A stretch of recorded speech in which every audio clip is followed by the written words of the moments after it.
Hello everyone, welcome back to my channel. So today we're going to continue our UX design portfolio review session, and the portfolio we're looking at today is from Nancy. So Nancy is a teacher turned UX designer. She will be looking for a job after earning her UX design diploma for UX DI. So let's take a look and see what we can learn from it.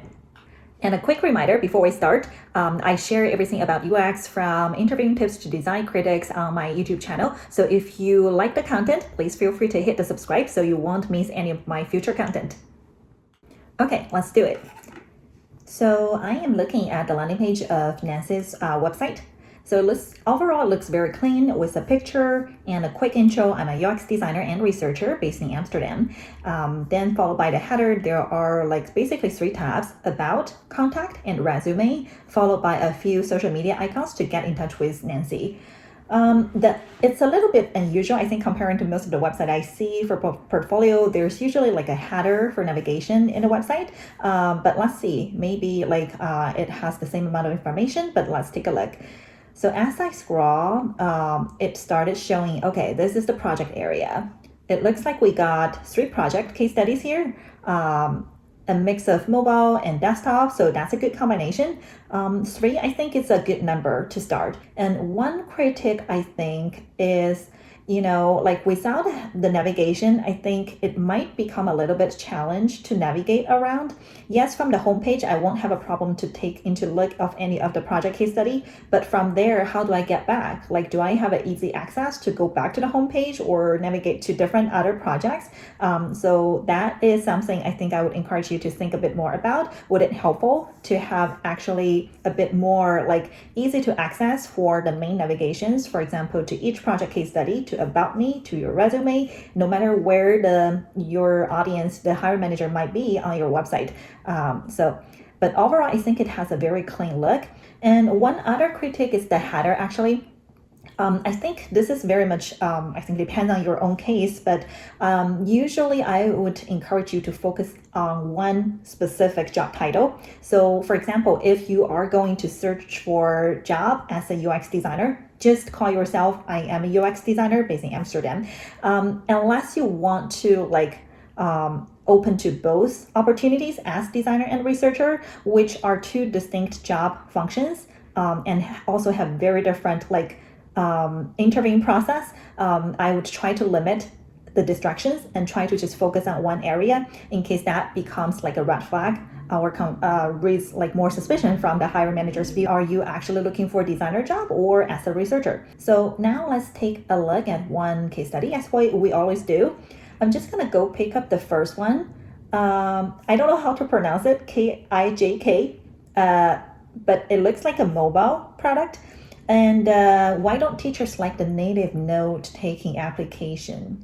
It's interesting. It's actually using a question as a description of what this project is about.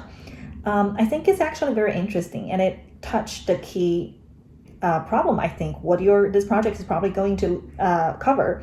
So it's very straightforward, and I like that this designer has a clear subtitle here. What is the role? What is Nancy's role on this project as a designer and researcher? So let's take a look at this project. Okay, so now we are in the project case study page. It started with a hero image with basically 2 screen mocks, which I think is very nice in showcasing some hi-fi works. And followed by here, looks like it goes into my design process. This is interesting. So looks like Nancy has using this diagram showing the process of her design, starting from research, going to define, ideate, prototype, test, and iterate. I think this is helpful, but at the same time, just food for thought, because usually the actual real design process is never going to be linear, and many times in reality it's going to be agile and going back and forth as you define, ideate, and moving into design. You might find out something wrong with the problem define and discover, and you might need to go back. So just a question mark over here, how do you want to best present the story, rather than making it look like a linear process. And followed by that, I think this looks like a high-level summary present here, for example, project type. my role, tools, team size, timeline, and location. This is awesome. I think it's always extremely helpful to have a high-level summary here to clarify those kind of like high-level but key questions, like for example, the project type, is that a redesign or design something new from 0 to 1? What was your role? And for example, timeline and other informations.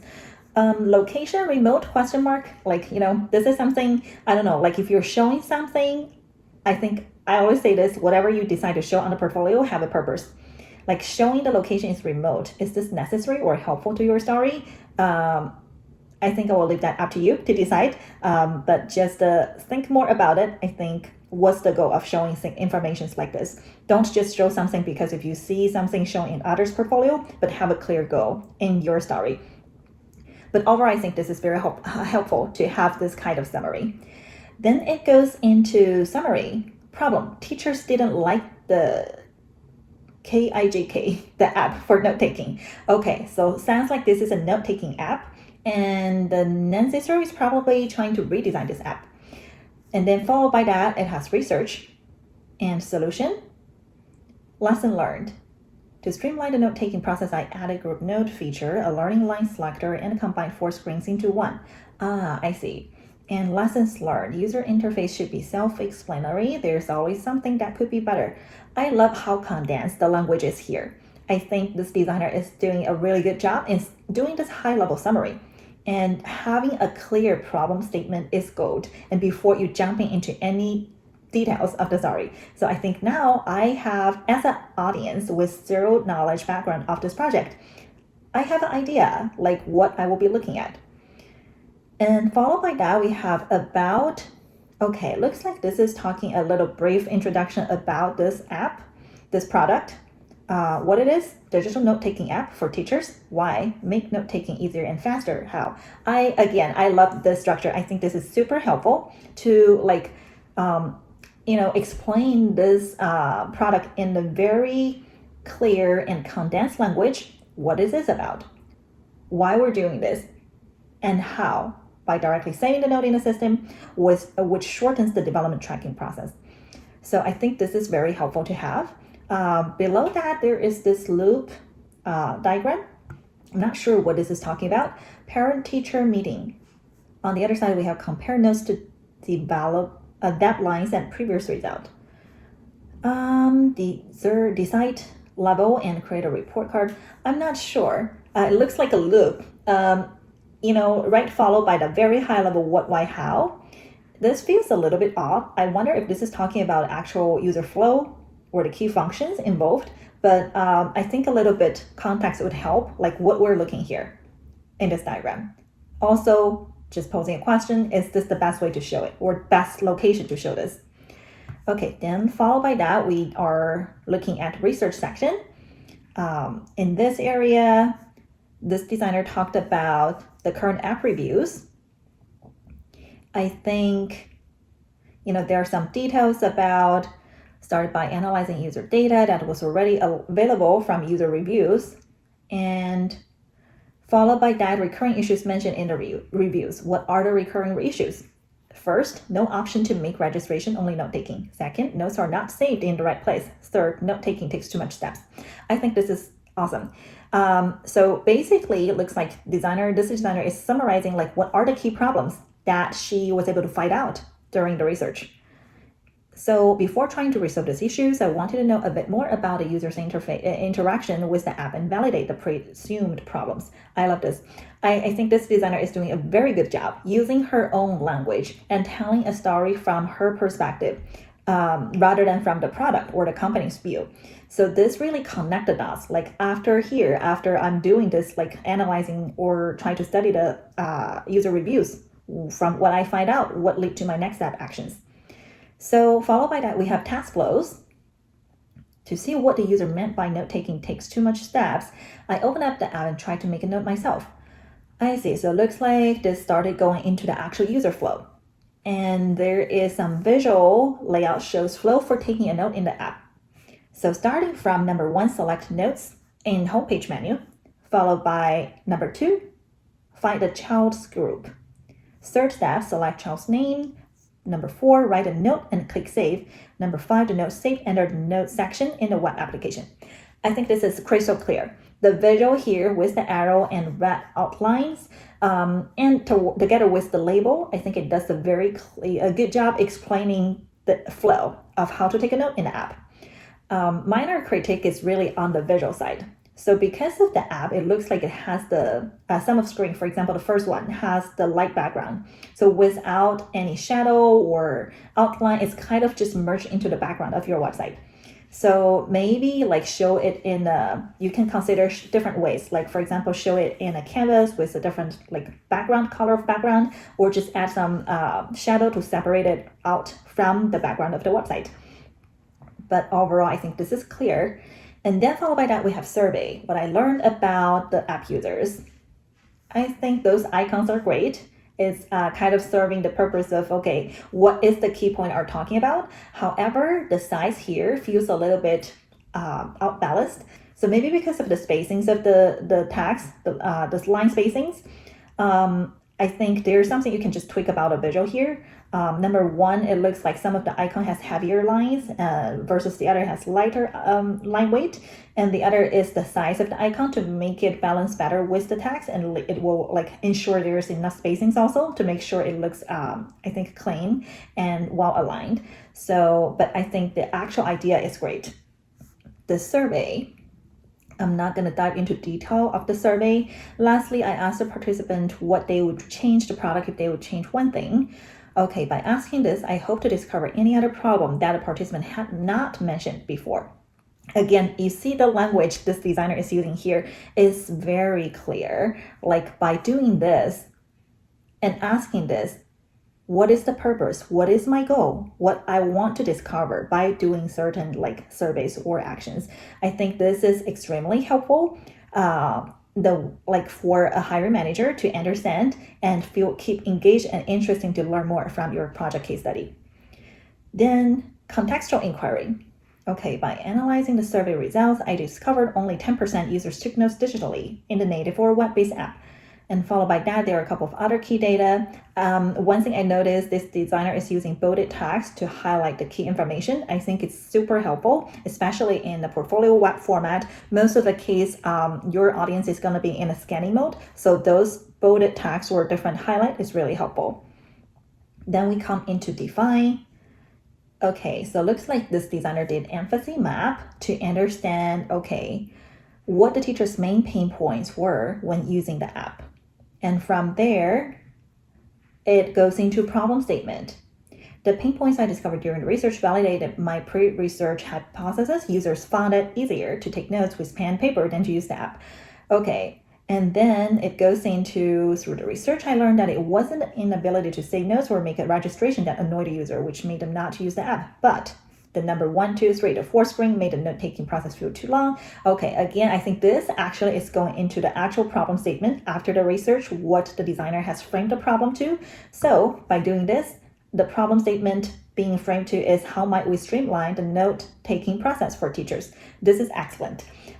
Very clearly told, like well explained the process, and then connect to, okay, the next part. After this, I went on to ideate phase to explore and experiment with different design solutions. So one thing I want to just do a quick pause here. Looking at the progress bar, we are over probably like 60% of the project case study, but majority of the information we have seen so far is focused on research, like discover and define the problem. It is a very, very important step in your design process. However, it feels a little bit long, the wait. Back to my question, if you're looking for designer job, I might try to balance this part and make it lightweight and to focus actually more on like the next part, like ideate and solutions.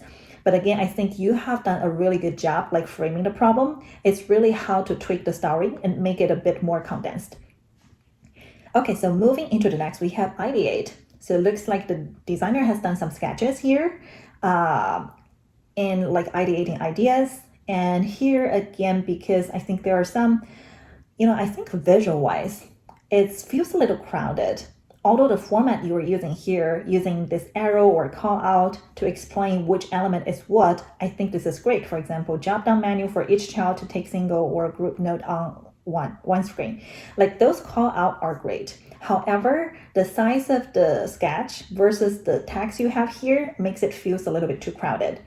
So I would encourage you to play around the visuals. Perhaps by making the sketch a bit bigger, you will have more room to actually, show the call out, the text, the highlight, and also maybe try to introduce some like more polished arrow or call out template so that can make this part looks cleaner and easy to read. Because I think you're actually doing a good job. You're just doing call out. It's not like long paragraph to read. However, the actual layout right now makes it feels a bit overwhelming. Then we're going into prototype. So this designer has MeetFi prototypes over here, and with the number called out, I created MeetFi prototype based on ideas explored. In the prototype, I have the following solution. I see. So basically, the designer is using numbered call out, for example, number 1, an option for the teacher to choose between individual or group note taking. This is great. I think using the number call out in this format and link to why you made certain decision, this is very clear. And following by that, we have test. Okay, so it looks like this goes into usability testing. I wonder this testing is using the MeetFi, probably using the MeetFi prototypes. The experienced user mentioned how much they like. Okay, what is the goal of this testing? I did 6 moderated testing sessions to validate if the design solution solved the problem and test if the affordance of the selected design pattern was good enough. Okay, I think this is clear. So looks like this designer did usability testing to validate the design. And there are some examples of what the questions being asked to the user. And followed by that, there's more design iterations, what change this designer has made. For example, from this version, I guess this is before, after, maybe, or MeetFi to Hi-Fi. Now that I'm looking at the color, I think it might be the iterations to taking from MeetFi version to High-fidelity.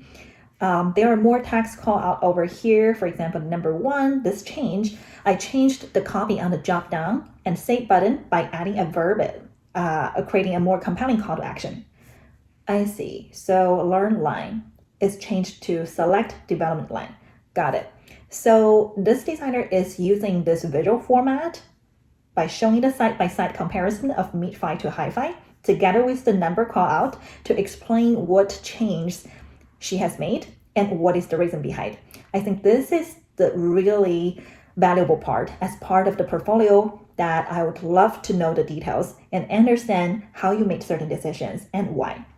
So I love the format this designer is showing it. I think it's crystal clear. And one thing it might be helpful to just clarify a little bit is having something, just maybe a quick line saying, okay, in this part, I'm showing MeetFi to Hi-Fi side by side. So, or just label it that way. And the, in that case, your audience will know with no doubt, like what they're looking at. Then it goes into result. Is this like a video? No, I think is this a Figma app edited a month ago. Takeaway. Is this something clickable? I wonder. I feel like I saw something. Yeah, this is the overlap. Okay, so one of the 54. I see. Interesting. Okay, so it looks like in this area, the designer is showcasing the high fidelity works of her final design. I think this layout, I would encourage you to think more. Is this the best format to show your design solutions? Because the first time when I scroll through, I just saw one screen, and without my hovering my mouse over, it doesn't even show those label, like 7 out of 54. So there is a chance that I might just miss, like you have actually 54 screens showing here, like for Hi-Fi version. On the other hand, by seeing screen like one by one, it's not like, I think, kind of helpful in a way of connecting the dots, like which step leads to what. So totally understand this might be something work in progress, but I think I would encourage you to think a bit more, like what is the best way to show the Hi-Fi solutions? Perhaps showing multiple screens in one view with some kind of arrow and pointing out to guide the user, okay, by tapping on what it leads to which step. that might be more intuitive. Otherwise, I would have to go through by tapping this arrow, and it's also the size. Yes, I can go to full screen, but it's not as easy to understand the full story and whole picture. At the end, we have takeaways. The user interface should be self-explanatory, and there's always something that could be better. Cool, I think that's a great ending. So followed by high-fi, have a summary of your thoughts and what your after thoughts and your takeaways. That's always nice to have. Okay, so looks like, at the end, you can actually navigate to other work of Nancy by tapping the bottom nav bar. So I guess it's possible to go to the next project, but still, how do I go back to home? How can I go to your resume? Maybe by tapping on here. This takes me back to the homepage. So looks like there is a way to navigate around, but it's just not as easy. So I think I would still encourage you to think a bit more, maybe adding a top level navigation, either in a hamburger menu or header, that might help your audience to navigate around on your website. But overall, I think this case study is very well done. The storytelling, especially from this designer's angle point of view, is very well written. There are top things I would encourage you to spend a bit more time, which will be, number one is the balance of research, defining discover problem versus iteration and actual design works. Number two is basically how you show the high fidelity solutions in a Figma window. Is there a better way that you can show this full picture, the full project in a better way, and help the user to understand your final design solutions? One other thing I don't think we have seen is the clickable prototype. That will be something nice to have, I think, especially as one key core skills as a UX designer. If you actually created some type of clickable prototypes, it'll be nice to, I think, add it towards the end. But one other thing I think we didn't see, let me go back, is what's the result and impact? I think the closest is probably over here. There was usability testing done with like 6 moderated testing. However, I think what is missing here is the impact. Like, what is the impact of your design? How has it improved the user experience? If you have done validation testing, is there some data you could share towards the end? Because to me, this is not result. This is your design solution. But the result and impact is really, how to measure the success of your design. So if you have any type of data or validation testing you've done, I would highly recommend to add the data, the actual result at the end. That will really help make your story even stronger. So overall, I think it's very well done, the storytelling especially. The visual has some room to improve, like I mentioned, the spacing, layout, but those are things I think you can easily tweak and also refer and learn from others' work and see how to make it even better. At the end, let's take a look at About, as we usually do. Cool. Hi there, my name is Nancy, and I am actively looking for UX research role or internship in and around Amsterdam. Okay, so this designer or researcher is probably focusing on research role. So depends on what you're looking for. I will leave it up to you how you balance the actual portfolio, but I think to have one specific role, either research or design, will make it more clear for the hiring manager. Then goes a couple of summary on Nancy's background. Working on pro bono project with Tech Fleet and currently helping, spare time, going to cinema. I think this is great. I think about me, this is exactly what I was hoping or looking to see. It's a bit more about who you are, what's your background, and what you are looking for in your next role. I think it's nice to have those social media links towards the bottom. I was pausing a little bit because I realized it's presented different comparing with the homepage where it's actually showing the icon of the social media links. So there's a little bit of inconsistency here. So on the other note, I think this is also a good place to have your resume link because, from here, if I feel interested and you might be a good match for the job, the position I'm hiring for, how would I get connected with you. So maybe since you already have the resume link, why not showing it here and making it even easy to access? But overall, I think this is great. It's a very clean design and with a little bit of personality of the designer. And overall, this is, I think, a nicely done portfolio. That's all I have for today. Overall, I think Nancy has done a really good job in the storytelling part of the project case study. The angle she brought is really looking and telling the story from her own perspective, which I think is incredibly helpful, rather than focusing on, for example, what this product is trying to do, what is the company's problem or challenge. I think Nancy has done a really good job in telling the story using her own language and also connecting each step, from research, from how she discovered the problem to framing the problem and how that leads to the next step of design iterations. The language is very, I think, intuitive and condensed in a way. So, but a couple of key tips, like I mentioned, I think suggestions is really around how you balance the project, like how much to spend on research, how much to focus on design, and also to show a bit more in the result side, like what is your impact in terms of how you measure the success of your job.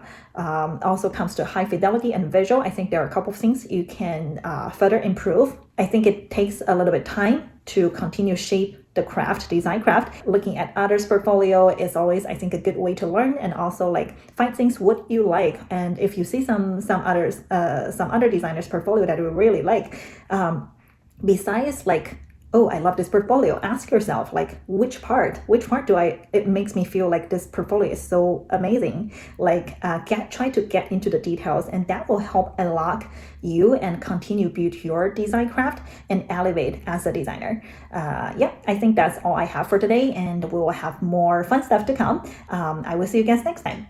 Thanks guys, bye.